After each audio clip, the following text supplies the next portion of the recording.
আসসালামু আলাইকুম। শুরু করছি ভিলেন ক্যানভিলার ভি লাভার পর্ব ১। মিঠুবুড়ি লাল রং আমার খুবই পছন্দ, তাই তো এত রক্তের খেলা। তাছাড়া তেমন কিছুই না। তোর রক্ত খুব টানছে আমায়। দৃষ্টিসীমার শেষ প্রান্তে কুয়াশার মতো ঝাপসা এক ঘন জঙ্গল। ধীর গহনে ভেসে আসছে বন্য প্রাণীদের ভয় জাগানো গর্জন, আর হঠাৎ হঠাৎ চিৎকার, প্রকৃতির আমিত হুংকার। সরু অন্ধকারে আচ্ছন্ন এক পথে ধরে ছুটে চলেছে লোকটা। চারপাশে আকাশ ছোঁয়া ঘন বৃক্ষের সারি যেন অন্ধকারকে আরও গাঢ় করে তুলছে। শীতল বাতাস বইছে নিঃশব্দে, অথচ লোকটার উত্তেজিত শরীর ঘামে ভিজে থরথর করছে। সেই ঘাম পায়ের নিচে মিশে যাচ্ছে ভেজা মাটিতে। ঠান্ডা হাওয়া ছুঁয়ে যাচ্ছে শরীর, কিন্তু মাথার ভেতর বজ্রের মতো বাজছে সেই ভয়ঙ্কর বাক্যগুলো, যা যেন একে একে ছিন্ন বিচ্ছিন্ন করে দিচ্ছে তার স্নায়ু, শ্রবণ ইন্দ্রিয়, মস্তিষ্ক।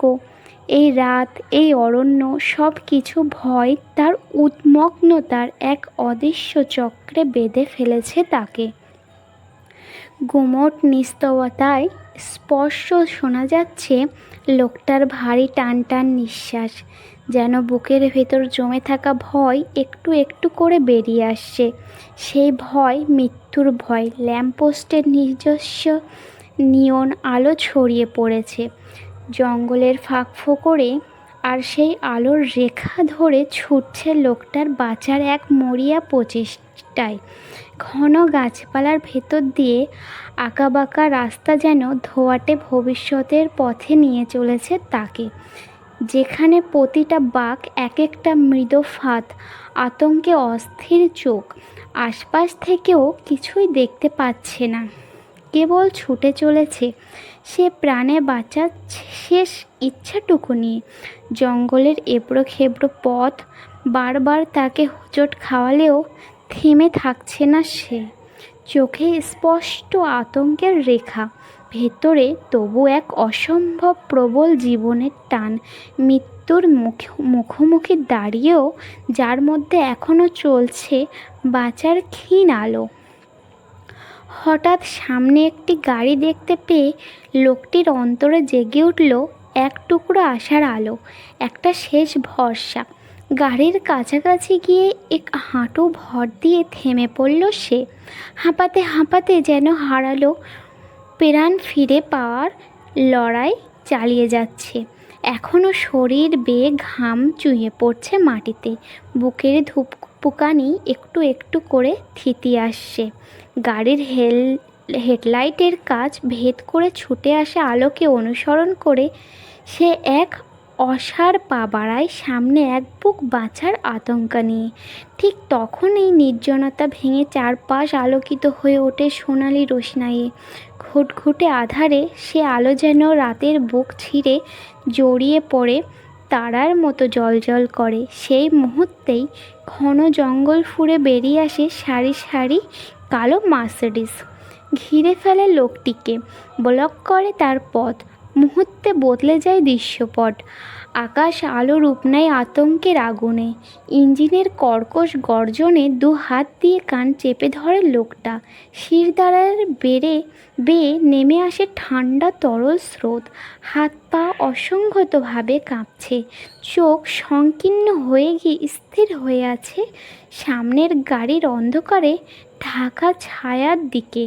গলায় শুকনো ঢোক গিলে যেতে থাকা বারবার শরীর তার নিয়ন্ত্রণ হারাতে বসেছে। ভয়ের চূড়ান্ত রূপে রাতের অন্তিম প্রহর চলছে, ক্লান্ত রাতজাগা পাখিরা থেমে গিয়ে চোখ বুজেছে গভীর এক ঘুমে।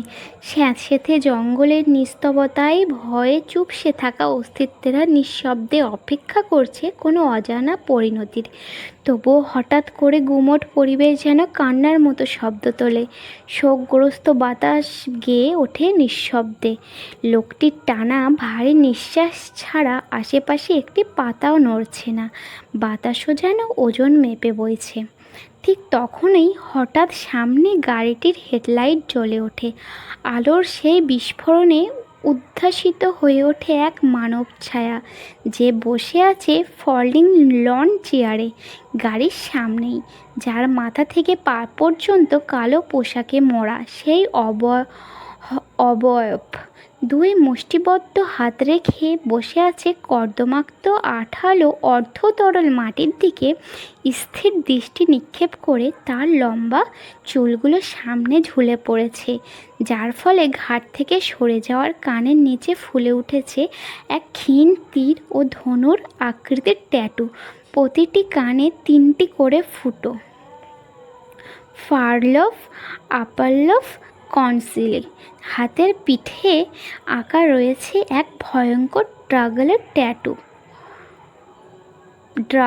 ট্যাটু, আর অপর হাতের আঙুলের ডগা থেকে বাহুর উপর পর্যন্ত গুটগুটি করে লেখা ইটালিয়ান ভাষায় কিছু অজ্ঞাত পঙ্কতি। স্তব্ধ গুমোট পরিবেশ হঠাৎ কেঁপে উঠল এক বিকট কর্কশ হাসিতে। সেই অকারণ অট্টহাসি যেন বুক চিরে ঢুকে পড়ে সামনে দাঁড়িয়ে থাকা লোকটার ভেতরে। গর্জে ওঠে তার হৃৎপিণ্ড। হাত পাতলা গড়নের দেহটা কেঁপে ওঠে থরথর করে। রক্তচাপ মুহূর্তেই চড়চড় করে মাথায় উঠে ঝাঁকুনি দেয় স্নায়ুতে। এক মুহূর্তেই সারি সারি কালো মার্সিডিস থেকে বেরিয়ে এলো কালো পোশাক পরা গার্ডরা। নিঃশব্দ তবুও দমনমূলক উপস্থিতিতে ঘিরে ফেলল তারা লোকটিকে। সবার হাতেই ভারী বিদেশি অস্ত্র। সামনের গাড়ি থেকে এগিয়ে এলো দুজন শক্তপোক্ত পুরুষ। এসে দাঁড়ালো ফল্ডিং লন চেয়ারের দুপাশে পাথরের মতো নির্ভার ভঙ্গিতে। একজন ঘুটঘুটে কালো মাথা, পুরো টাক। হেডলাইটের আলোয় তার মাথার ত্বকে চিকচিক করছে ঘাম বা তেল। সে মোটা ভারী গড়নের, দেখতে কোনো তামিম পালোয়ান। তার পাশে দাঁড়ানো অপরজন সম্পূর্ণ ভিন্ন উজ্জ্বল দ্বারা ত্বক উচ্চতার কালো লোকটিকে কয়েক ধাপ পেছনে ফেলে চোখে মুখে বিদেশি ছাপ, তীক্ষ্ণ আর চওড়া চিবুক। দুজনেই চুপচাপ দাঁড়িয়ে আছে জেগে ওঠা আগ্নেয়গিরির মতো। সামনের কাঁপতে থাকা লোকটিকে ভিত করে তাকিয়ে আছে শীতল অথচ হিংস্র দৃষ্টিতে। ফল্ডিং লন চেয়ারে ঝুঁকে থাকা কালো পোশাকে মোড়ানো সেই মানবটি ধীরে মাথা তোলে। তার চোখে সুগভীর নিকষ নীল। সেই দৃষ্টিতে যেন আগুনের শিখা ক্ষোভে অপ্রশমিত। তার এক দৃষ্টিতে অসহনীয় দমন জড়িয়ে পড়ে চারপাশে। লোকটা ভয় আর শোকে ঘেমে কাঁপতে কাঁপতে হঠাৎ হাঁটু গেড়ে বসে পড়ে। 2 হাত তুলে করজোড় করে মিনতি করে। মুখের শ্যামলা রং মাটি আর আধারে বিলীন হয়ে গেছে অনেক আগেই।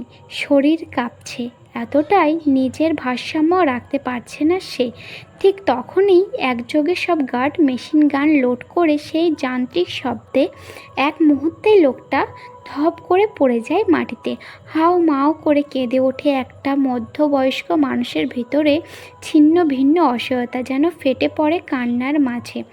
চেহারায় বয়সের ছাপ স্পষ্ট, তবুও শরীর এখনও যথেষ্ট শক্তপোক্ত। Welcome to my Parasite.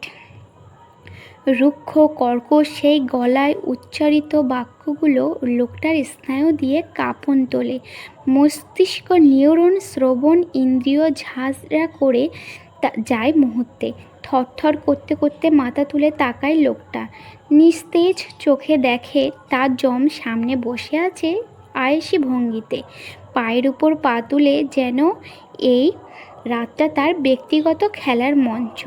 লোকটার গলা শুকিয়ে যায়, আবার বিদ্যুৎ বেগে চোখ ফিরিয়ে নেয়, তবু আবার তাকায় ভয়ের আকর্ষণে। চোখে পড়ে সেই ধনুকের তীরের মতো ধারালো দুটি চোখ, যেগুলো প্রতিটি কোণে গর্বিত এক নির্মম জ্যোতি, অবজ্ঞা, জেদ আর নিঃস্বর্গ আত্মবিশ্বাস মিলেমিশে তৈরি করেছে ভয়াবহ এক প্রভা।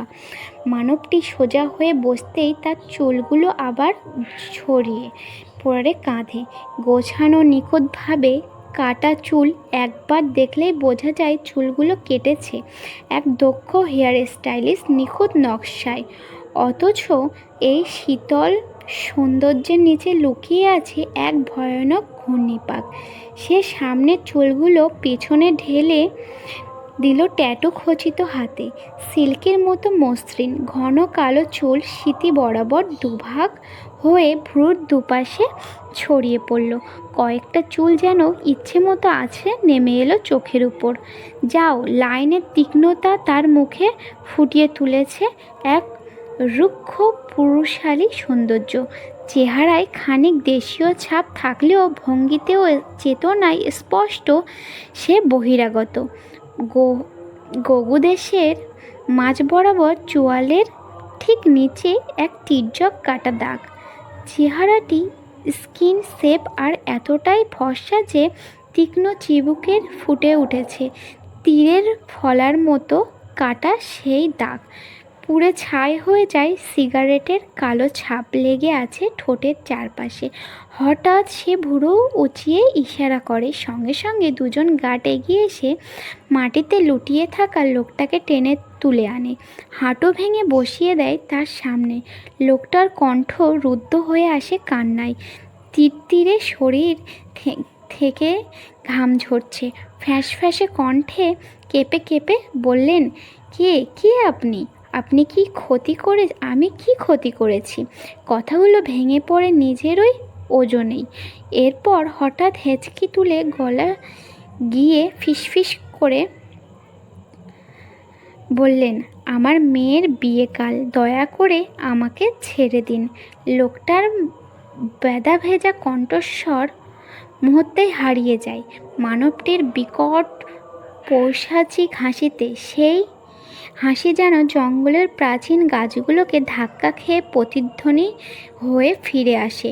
লোকটা জবুথবু হয়ে এখনও কাঁপছে। হঠাৎ সে এক ঝটকায় শক্ত হাতে চেপে ধরল লোকটার হাত। নিস্তব্ধতা চিরে ভয়াল গর্জনে বসে উঠল, জানতে চাস আমি কে? লোকটা গলা হতে নির্গত কর্কশ গোঙানির স্বরে দুর্বল গলায় উচ্চারণ করল, জি, আমি বাঁচতে চাই। আবারও অট্টহাসিতে ফেটে উঠল বিধ্বংসী মানবটি। মুহূর্তের মধ্যে হিংস্রতার ছাপ ফুটে উঠল তার মুখশ্রীতে। গিরিবাসীদের নীল রঙগুলো ফুলে ফেটে উঠেছে। তীক্ষ্ণ গরুগম্ভীর অগ্নিস্ফুলিঙ্গের ন্যায় বলল, লাটো মোর্ট, ইটালিয়ান ভাষার যার অর্থ তোর মৃত্যু। লোকটা বুঝতে পারে না সেই কথার মানে। কিছুই বলার আগেই অতিরিক্ত সাদা লোকটা চেয়ারে অবস্থানরত মানবের হাতে একটি কাঁচের শিশি দেয়। কর্ক খুলতেই ভিতর থেকে গরম ধোঁয়ার মতো গ্যাস বের হতে থাকে। মানবটি ঠোঁটের কোণে পৈশাচিক হাসি রেখে বোতলটি উল্টো করে ভিতরে থাকা বিষাক্ত অ্যাসিড ঢেলে দিল লোকটার হাতে। সকল গার্ডেরা কান চেপে ধরে লোকটার আর্তনাদের শব্দে। পুরো জঙ্গল কেঁপে উঠল সেই চিৎকারে। ঘুমন্ত পাখিরাও সেই শব্দে কেঁপে ওঠে, ডানা ঝাপটিয়ে ছুটতে থাকে দূর দূরান্তে। শুধু অতিব্যক্তি স্বাভাবিক তিনজন মানুষের। তাদের চোখে মুখে নেই কোনোরূপ বিস্ময়তা, ভঙ্গিত স্থির সাবলীল। লোকটা ছোটার জন্য ছটফট করতে থাকে। বিরক্তের উচ্চারণ করতে চেয়ারে বসা মানব তা দেখে কালো পালোয়ানের মতো লোকটা আগ বাড়িয়ে গিয়ে পিছন থেকে মুখ চেপে ধরল ছটফট করতে থাকা লোকটার। বিছিয়ে থাকা পায়ের উপর পা দিয়ে চেপে ধরলে হাড্ডি ভাঙার মটমট শব্দ ভেসে আসে।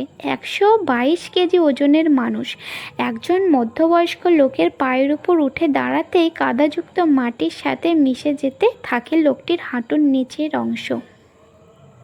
ফ্লোরো অ্যান্টিমোটিক অ্যাসিড এখন পর্যন্ত আবিষ্কৃত সবচেয়ে শক্তিশালী অ্যাসিড।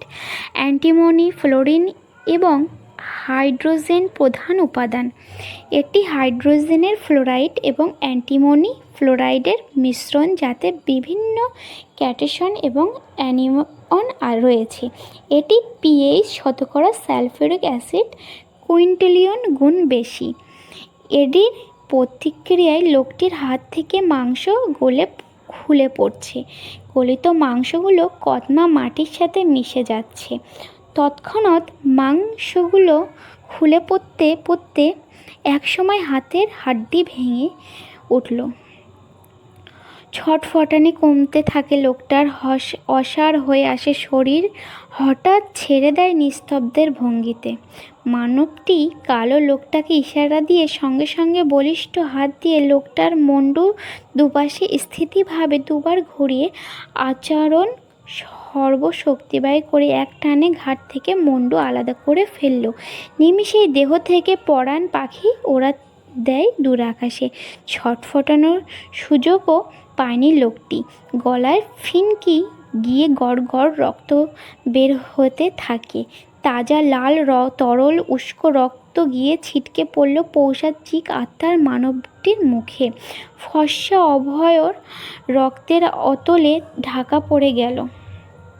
সাদা লম্বাটে লোকটা টিস্যু এগিয়ে দিলে কুটিল হাতে টিস্যু নিয়ে মুখের রক্ত মুছে নিল মানবটি। চোখে মুখে লেপ্টে আছে হিংস্রতার ছাপ। শক্ত চোখে চেয়ে থাকলেও মাটি পড়ে থাকা নিথর দেহের দিকে। অতঃপর উঠে দাঁড়ায় মানবটি, চিরতয় গম্ভীর অভয় নিয়ে। দেখা যায় উচ্চতার অধিক হয় সাদা লোকটাও তার মানবের কাঁধ বরাবর। কালচে কালো ঠোঁট নাড়িয়ে চিরতয় গম্ভীর গলায় বলল মানবটি, খুব সুন্দরভাবে প্যাকেট করে লাশটা পাঠিয়ে দেওয়া হোক। সাদা লোকটি মাথা নাড়িয়ে কোটের ভিতর থেকে আইপ্যাড বের করে তাতে গম্ভীর দৃষ্টি রেখে বলল, বস, সকাল 6টায় ফ্লাইট আছে। বাকি কাজগুলো এখনকার লোকটা সামলিয়ে নেবে। প্রত্যর করে না মানবটি ইতিমধ্যে গার্ডরা লাশটি নিয়ে অন্য গাড়ির ডিকিতে তুলে ফেলেছে। কালো লোকটা এসে ডোর হ্যান্ডেলে টান দিয়ে ডোর ওপেন করে দিলে লোকটি গিয়ে আয়েসি ভঙ্গিতে গাড়িতে বসলো। সাদা লোকটি গিয়ে ড্রাইভিং সিটে বসলো। পাশের সিটে কালো লোকটি টিস্যু দিয়ে হাতের মুখের রক্ত মুছতে থাকে। ডিরেকশনও জন্য চেয়ে থাকে। প্যাসেঞ্জার সিট থেকে মানবটি জলদগম্ভীর কণ্ঠস্বর ভেসে এলো, নিজের হাতে সব কয়টা শেষ করে যাব এবার। আর কিছু বলতে হয়নি। মাথা নাড়িয়ে গাড়ি স্টার্ট দিল সাদা লোকটির। মন নিল লোকালয়ের উদ্দেশ্যে। ভুবন আলো করে সূর্যের আলো ফুটে উঠলেও সূর্যমুখীর ন্যায় গোল বৃত্তীয় চারিপাশ পাতার মতো গুট গুট করে। সাজানো সূর্য এখনও মেঘের আড়ালেই চাপা পড়ে আছে। মুষলধারে বৃষ্টি পড়ছে। আকাশ যেন আজ ভেঙে পড়েছে একদম। একটানা 3 ঘন্টা যাবৎ বৃষ্টি হচ্ছে। এখনও থামার কোনো সম্ভাবনা লক্ষ্য করা যাচ্ছে না। ইতিমধ্যে অনেক রাস্তাঘাট পানি জমে রাস্তা ব্লক হয়ে গিয়েছে। চাইলেও জোরে গাড়ি চালাতে পারছে না ন্যাসো। পাশে বসে বিরক্ত হাঁসফাঁস করছে লুকাস। নাসা একজন ইটালিয়ান নাগরিক। 6 ফুট 1 ইঞ্চির নাসা বর্তমান যুগের মেয়ের ক্রাশ কনফেশনে অলওয়েজ টপে থাকে। বলিষ্ঠ দেহের সাথে দেখতেও খুবই আকর্ষণীয় এবং ফিটফাট। 33 বছরের ন্যাসো এখনও দেখতে তাগড়া যুবকের মতোই ছিমছাম। দৈহিক গঠন অনুযায়ী রোমান পুলিশের মতো লাগলেও জড়িয়ে আছে অন্যায়ের সাথে আষ্টেপৃষ্ঠে। আগে আন্ডারগ্রাউন্ডে ড্রাগ ডিলার ছিল। ন্যাসোর শুটিং স্কিল দুর্দান্ত, সেই সাথে খুবই শুষ্ক বুদ্ধিমত্তার অধিকারী। 8 বছর কালো ব্যবসায় আড়ালে থাকা ন্যাসোর নামে ছিল না কোনো পুলিশ ফাইল। মানুষ মারার হাতও তার খুবই চালু। খুব সুন্দরভাবে গড়ে তুলেছিল কালো ব্যবসার সাম্রাজ্য। তবে তখন আর আড়ালেই নেই, প্রকাশ্যে স্মাগলিং করে, তবে প্রশাসনের বিরুদ্ধে কোনো স্টেপ নিতে পারে না, কারণ এখন মাথার উপর আছে শক্ত একটা হাত। মালিক থেকে পিএ হলেও লাভের কমতি নেই বিজনেসে। পিএ এর পাশাপাশি 4 বছর যাবৎ নিয়োজিত আছে রয়্যাল বডিগার্ড হিসাবে। লুকাস তামিলনাড়ুর নাগরিক, তাই দেখতে এত কালো আর পালোয়ানের মতো। জন্মসূত্রে পাওয়া এই গায়ের রং, উপর দিয়ে চেহারা যতটা ভোলাভালা, ভিতর থেকে ঠিক ততটাই নিঃসঙ্গতায় ভরা। পালোয়ানের মতো শরীর দিয়ে পিষে ফেলে যে কোনো মানুষের মুহূর্তের মধ্যে। খুন করতে একবারের জন্যও হাত কাঁপে না। তার খুনের প্রতিটা বর্ণনা সাধারণ মানুষের ঘাম ছোটাতে বাধ্য। অতি নিষ্ঠুরতায় ভাবে খুন করে মানুষকে। এককালীন বক্সার ছিল, জাতীয় পুরস্কারও পেয়েছে 3বার। তবে এখন 5 বছর যাবৎ রয়্যাল বডিগার্ড হিসাবে নিযুক্ত তাদের বস রিচার্ড কাইনাথ এর আন্ডারে।